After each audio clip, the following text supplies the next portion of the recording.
Hey, welcome back to another episode of Tech Talk. This is our first Tech Talk of 2020. We had a great year last year, had dozens and dozens of guests from all over the world of technology, folks from CIOs of large enterprise organizations to people kind of leading the charge and some of the newest and coolest technologies out there. And we're excited for what's to come this year. We got a great slate of guests on the calendar, and today is no different. We are joined by David Reichard. David's the CEO of Alluvion here in Jacksonville. So David, thank you. Welcome on the show.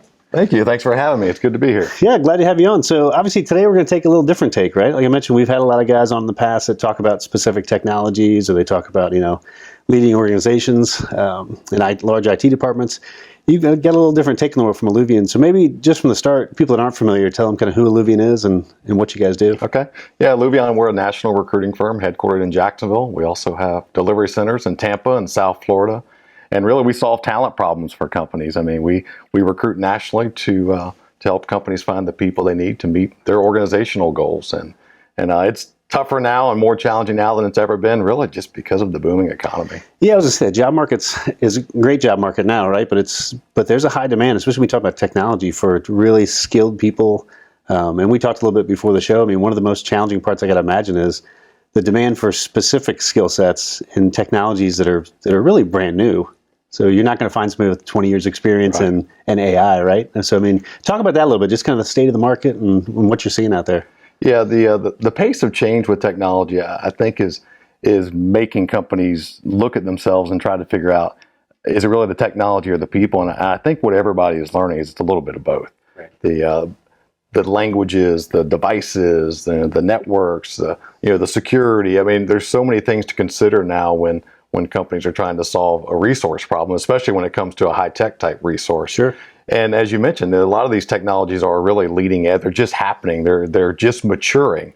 So there isn't a lot of experience with these technologies. Right. And not even just the understanding of the technology, but how you can use it in the workplace to enhance or improve your company. So companies are trying to struggle with selecting technologies, but then also trying to find the people that have that technology that may have only been around a few months or a few weeks sometimes. Yeah. So how do you guide your customers to navigate those waters? So if you kind of say, hey, we need somebody that's going to help in the world of SD-WAN, or we're going to help with this cloud computing aspect, and there's nobody with a lot of depth, a huge pool of people with depth of experience, how do you tell them to approach that? Yeah, I think some of it is trying to understand really what the customer is trying to accomplish, or what our client is trying to accomplish.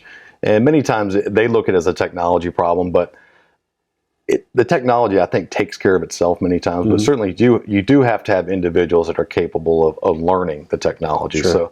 So I think the message I would say that we try to give to all of our clients today, and also to our candidates and job seekers too, is you really have to be a little bit more open-minded, not so much about what experience do they have with a certain language or platform, but really do they have the ability and the knowledge and the desire to learn new things, right. to upskill. The cool term everyone talks about now is upskilling. Right. And I think everybody needs a certain element of upskilling, within their organization. Yeah, so that's interesting. So we see a lot of that now. One of the trends that I've seen with that is an employee will go to a company, they'll get trained and certified and upskilled in an area like cybersecurity. And then after a couple of years, once they've built up that resume, they're already looking for that next gig, that next opportunity. So how do you address that? Just the idea of how do I retain employees in this kind of market? Yeah, the good and the bad is if you're a cybersecurity expert, you don't have to look far. Everybody's looking for you. Right. But, so there are plenty of opportunities, especially for the really specialized technical folks. But I think you have to not get too far away from the fact that if you create the right culture, the right environment, a place that people want to work, you can't so much worry about someone's just going to leave if I give them skills, because I think the opposite happens too. If you don't create the opportunity, if you don't create the excitement, if you don't create the way that they can learn new skills and grow within the organization, they're going to leave there too. So I think it's just the opposite. I think the more you invest in your people, I think the more likely you retain them, and you'll find that over time the quality of your workforce will change for the better. Yeah. So that's a great point, I think. And from a technology standpoint, I mean, how is technology impacting just your business, right? So as you guys look at this, what used to be very, very relational, I'm sure it's a very relational business still. Are you guys seeing ways to use technology and data to really drive your business forward? We are, and we're in our 20th year now. And as I think Congratulations. Thank you.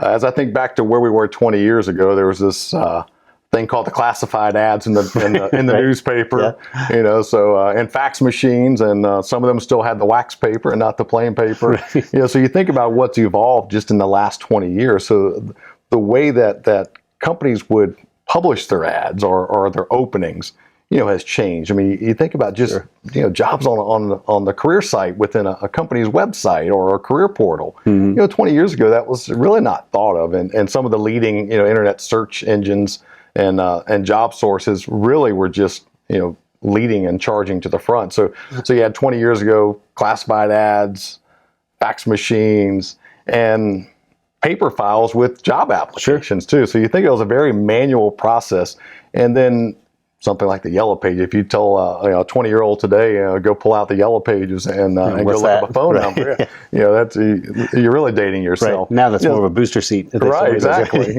So you think about how I think technology has affected our industry as much as any, and in some ways, it will continue to impact it at a pace that's even faster than we've seen so far. And it's about the data. It's about understanding the data, where the people are coming from, and where do you go to find the people too. But sure, the one thing I would add too, and in the comment earlier, you talk about retaining and understanding the talent in your workforce.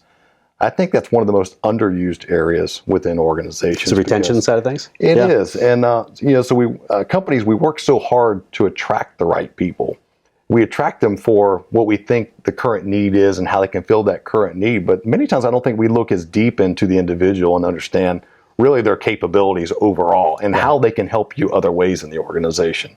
So I think the technology will help us with that. I mean, you see like these badging systems that are getting to be so popular. I mean, people are self-learners now too. And some of the terms you hear frequently is lifetime learners. Right. That the next generation of talented, high-tech workers will be the lifetime learners. So how as a society we can understand when people are growing their skills and keep up with these skills as they add them, because they're adding them on their own many times. Sure. Yeah, I think you're right. I think the companies we've seen have done a really good job with that. They tend to pour into their workforce, right? So they're trying to help them upskill and advance their careers.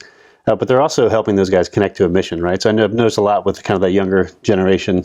I feel like an old guy now saying younger generation. Not that old, but when you start to look at that, you start thinking about, all right, how do I connect these guys with the why of the company? The Simon Sinek, start with why. If they're connected with your company's mission, if you're doing something to help them grow in their careers and they feel that, they're going to be less likely to leave. Do you find that's... I think it's more true than some realize. I think people want to connect in and they want to be part of something.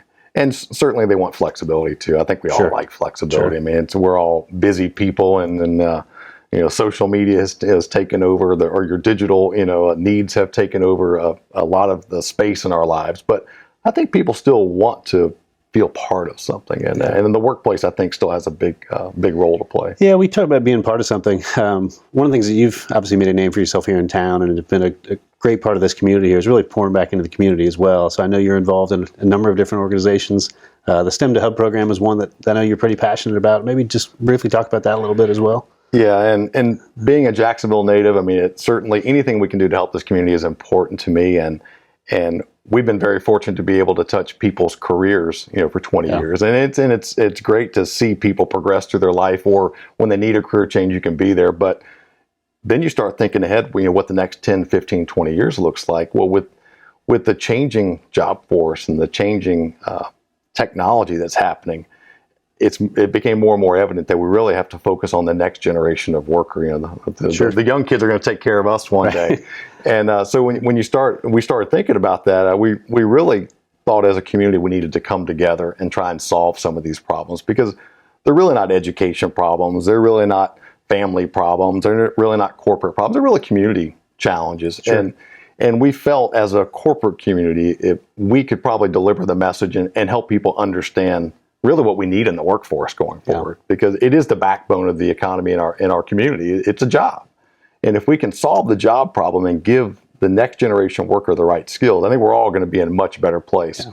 So we came together with a bunch of local firms and national firms here in Jacksonville, and we started a nonprofit, the STEM 2 Hub, and it's really focused on changing the way that we educate and train our kids and people in the workforce to prepare them for a high-tech job in the future. And it's, the science, technology, and engineering, math, and medicine.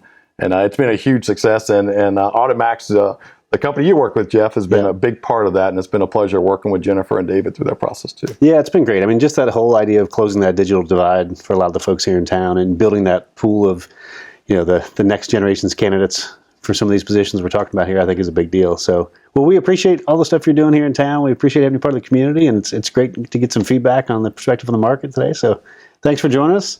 And thank you guys for joining us as well. We hope you'll come back next time and tune into the next Tech Talk.